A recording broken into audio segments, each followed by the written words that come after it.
Welcome to the Self Trust Frequency Podcast. This is episode 9, and this is going to be part 2 of last week's episode. So feel free to go back and look. The episodes are posted on Spotify and YouTube. And last week we talked about the courage to seek your spiritual journey and how to do that if maybe the surroundings and your community around you aren't so conducive to it. So, how to have that courage and how to dig deep within yourself, double down on who you are and the things that light up your soul, because your spiritual journey inevitably is soul led and it is igniting your soul gifts and your soul lessons and your connection back to source energy. So, this part 2, we're going to talk about how to be who you are and glow and exude your energy no matter what context we're in. So, we no longer need to pretend that we are not, who we are and the spiritual path we're on if it differs to those around us. Sometimes we feel like we have our spiritual life and then we have kind of our normal life, our muggle life. So, this episode dives into that in this part 2. And the takeaway is that you actually don't have to tell people what you believe. You can simply exude that energy no matter where you are. So let me know what you think. Take a listen. The message I've been getting in a lot of sessions I've been doing is that you're being invited to not hide yourself, depending on the context you're in. Like, you don't need to change who you are depending on the context. So, for instance, you don't need to explain yourself to people, but you can still embody your energy field and keep it turned on in that soulful way. So if you work with witchcraft or with angels or with Hellenistic guides or you practice Reiki or you're into sacred geometry, whatever it is, no matter what context you're in, you carry that frequency and that energy with you.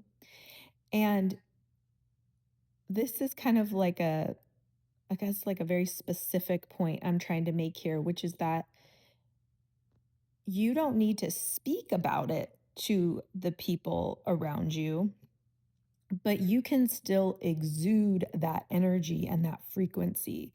So you are a higher vibrating energy field now. You are a beautiful energy body. And your frequency allows other people's energy fields to match that frequency. So if you're loving and present and compassionate, other people's energy fields feel that and are drawn to that. And because it gives their energy field like, oh, I could co regulate with that. It's like you give them that sense of safety. And because you've been doing so much spiritual work and your soul energy is coming through you, you are also clearing, able to clear other people's energy. Your energy is healing. Your presence is healing. Your presence is activating. And by that, I mean, it's also raising other people's vibration just by being around you. It's almost like in an unspoken way, energy to energy body, like from your energy body to the energy body of the people around you. Your spiritual practice is only making you a better, deeper person who's able to be in deeper presence with yourself and the mysteries of the universe, which means you intuitively are able to hold that space for other people in a stronger way. So just by being you and do not dimming your energy body, but glowing so brightly with your presence, with exactly who you are, it's like exuding your exact frequency, your exact gifts, your exact presence. Just by doing that, you're healing, activating, clearing, stabilizing, loving. It's like without you needing to tell them, like, oh, I've gotten into spell work, or oh, I'm working with my spirit guide, or oh, I have this angel that's with me all the time, or I'm starting to do light language, or I really enjoy practicing dragon reiki. Like it's almost like you don't have to tell them about your modality or your frequency, but your energy speaks volumes. Your energy will make people curious, and your energy will make people feel loved, and your energy will make people love to be around you. And so I think I'm getting into this phase of thinking about people's spiritual paths as less gab. It's like we don't really need to talk about it. Let's think. I mean, that's great in the like minded community, but it's this interesting concept, this specific idea that's coming across for me that's try to practice your modality via your energy. So I'm going to give you a few examples. And let's see if I want to word that one other way. So it's like living your spiritual path through the energy you exude. And I can think of like clearly there's like three or four different examples that have happened lately where I can kind of clarify this. So I'm going to go into some concrete examples now.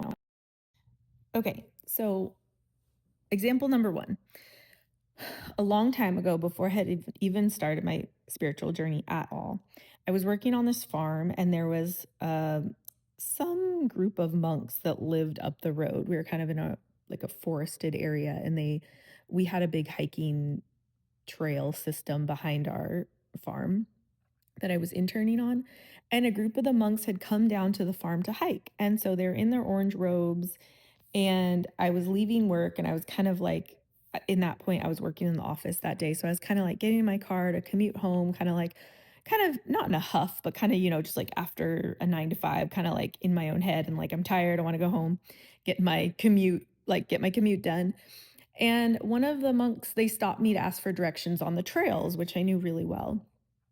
And one of the monks, it's like I want to cry thinking about it. It's like, this must be what enlightenment is. Like he was just his presence like touched my heart. Yeah, I'm crying just thinking about it. This is crazy. Um yeah, he was just so present, so loving. Like all he did was ask for directions, and I felt like I was completely healed. Like I don't know how to describe it. Oh my gosh, so funny. It's so weird that this is bringing tears to my eyes because this was probably like 14 years ago. Okay, that's pretty insane that I'm crying because it's like still affecting my soul. Did he tell me what sort of like meditation he practices, what sort of monk group he's a part of? Did he tell me like how many times he meditates a day or what his journey's been like? No.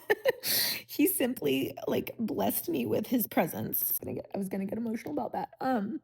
I was at that point I was also in a lot of pain from fibromyalgia, and I had like a knee injury. So I think like I just felt like I like received a blessing from him, which I really needed at the time. Okay.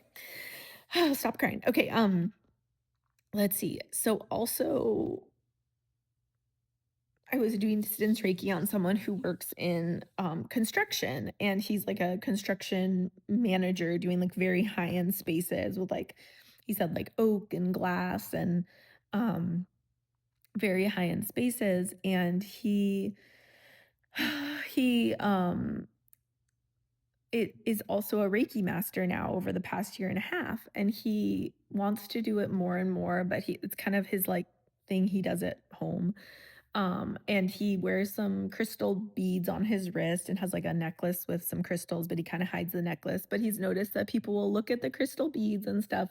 And when we were doing distance Reiki, I felt like the Reiki was opening up his light body to hold more, to have him exude more, because he has this really joyful presence and he loves Reiki so much. And so I almost felt like he is blessing, like if he doesn't turn it off when he's at work, like his day job, his energy would bless the space of the people's homes that he's building, the hotels, with the construction, the offices, like his energy blesses the space.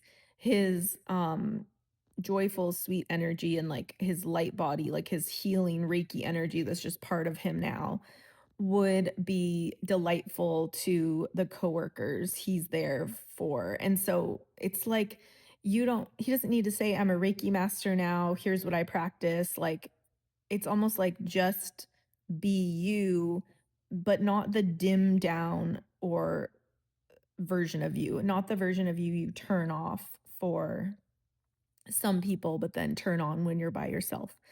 Um, Another example is so I guess example number 3 is I'm in Texas, and when there's groups of moms that kind of get together for things, I can tell that certain ones, like if, we'll say like, "Oh, what do you do for work?" or something.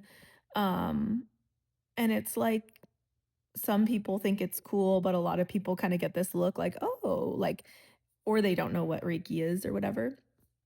So it's almost like if you start explaining your spirituality to people, it can almost get you down if people don't get it. It's very not validating. So now that I'm in a better place with what I'm doing and like I have no shame about it or anything like that, and I feel more like okay being the lightning rod, the frequency, like I'm okay if I make people uncomfortable because then people usually get curious and come around to it, especially when they're in pain or want some healing out like outside their normal channels. Um I just try to exude like my most loving, compassionate self. And it's like give anyone I'm talking to deep presence, deep listening, turn on just my chakras, my energy body to like envelop them with care. And it's like I don't need to tell them about Asui Reiki and angelic Reiki. All I need to do is just like shine the energy that feels so good to me. And that is universal. Like that feels good to everyone. It's like you can make people around you feel so good and you will bless spaces and heal people without saying any words. Even if you practice like spell work or witchcraft, it's like you can, or anything that's like not a topic I'm mentioning here in these specific examples, you can exude whatever frequency and energy you work with when you're around people. You can set intentions for them. You can bless the space. You can feel the energies of the room that they can't feel. And you're raising the frequency of every space you're in. That's what I really want to tell you. And so please don't turn off that energy depending on the context, because I don't want you to feel like you have to hide yourself. And if you do want to talk to people about what you do, you will make people curious. I find that oftentimes there's judgment and then there's like curiosity, and then the people who are drawn to it, then there's people who want to follow you and figure out what you're up to and ask you questions.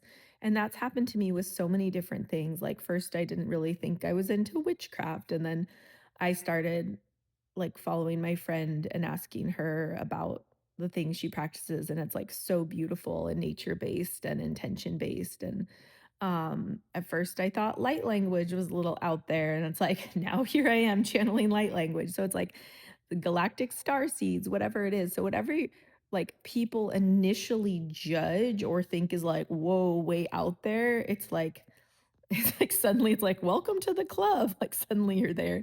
So not everyone's going to get it, but I think that's fine. So yeah, I think there's this discernment you can use. When do you want to share what you do in terms of how you talk about it?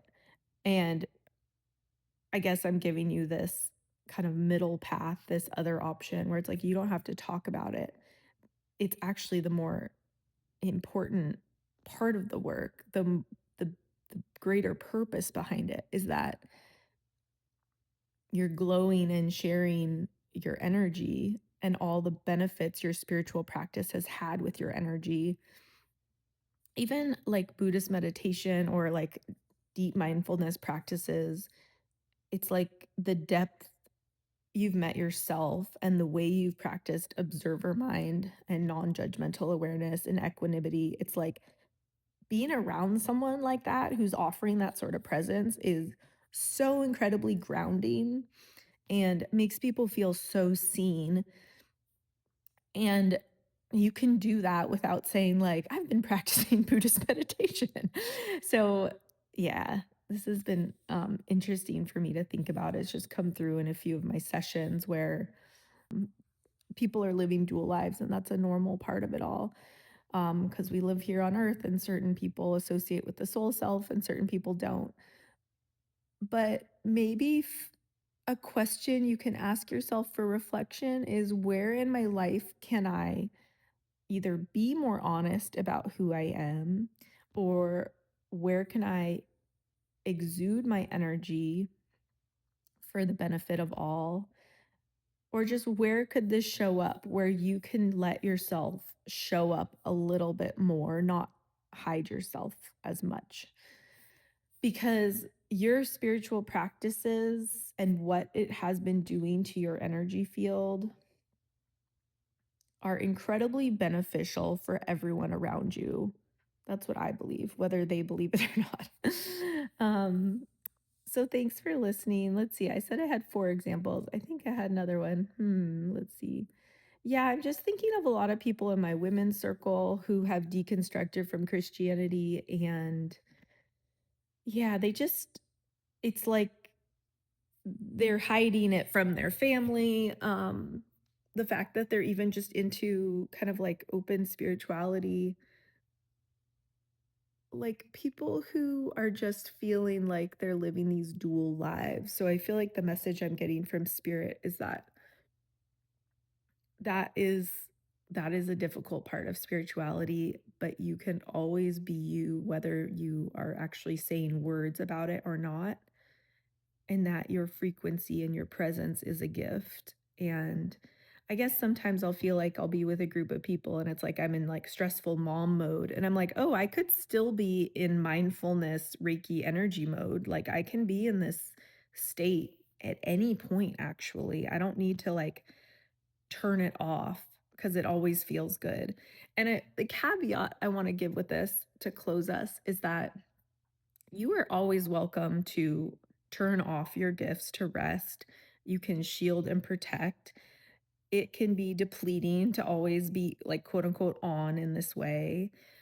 And you don't need to give your gifts away for free. That's also not what I'm saying.